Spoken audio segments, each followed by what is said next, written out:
सुषमा जी। राधे राधे। राधे राधे महाराज जी। महाराज जी, मेरा प्रश्न है कि अगर मनुष्य अपने जीवन के अच्छे और बुरे कर्म इसी जन्म में भोगता है तो नहीं, देह इसी त्यागने जन्म के में बाद नहीं भोगता। जन्म जन्म का जो एक भंडारा जमा है, गोदाम, उसे कहते संचित कर्म।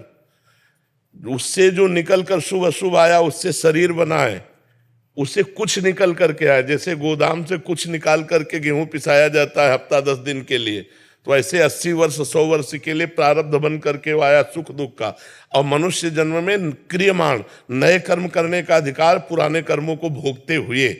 तो जैसे हम नए कर्म कर रहे हैं और सफलता नहीं प्राप्त हो रही, पुराने कर्म बुरे हैं तो हमें बार बार गिरा रहे हैं। जैसे हमारा नया कर्म कोई ज्यादा उत्थान वाला नहीं, लेकिन हमारा काम बनते चले जा रहे हैं, उसमें हमारे पूर्व पुण्य काम कर रहे हैं। तो पूर्व के पुण्य और पाप जनित फल को भोगते हुए नया कर्म जो हम कर रहे हैं उसका फल भोगना पड़ेगा अगले जन्म में। ये पुरानी खेती है। अब जो हम फसल बो रहे हैं हमको आगे ऐसा नहीं है। अगर कि अभी का अभी भोगना होता तो बचपन से बाबा जी किडनी क्यों फेल होती?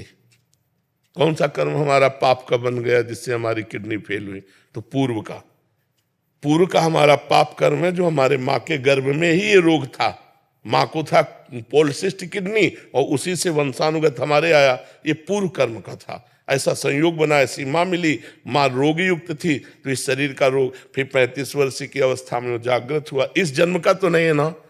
देखो, इस जन्म में देखा जाता है बहुत अच्छा आदमी चलता है, बहुत धर्म से चलता है, दूसरों को कष्ट नहीं देता, लेकिन वो बड़ी समस्या में फंसा रहता है। क्यों?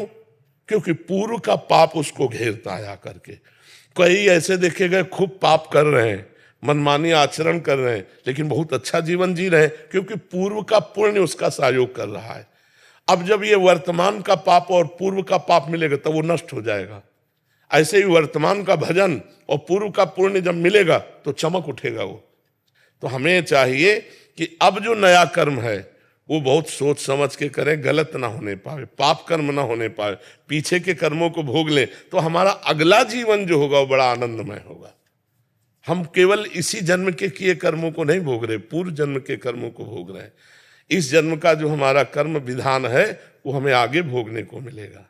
किसका प्रश्न था जी? आप समझ पा रहे हैं? चेतन जी नेपाल से। राधा वल्लभ सिंह जी। महाराज जी, आपके चरणों में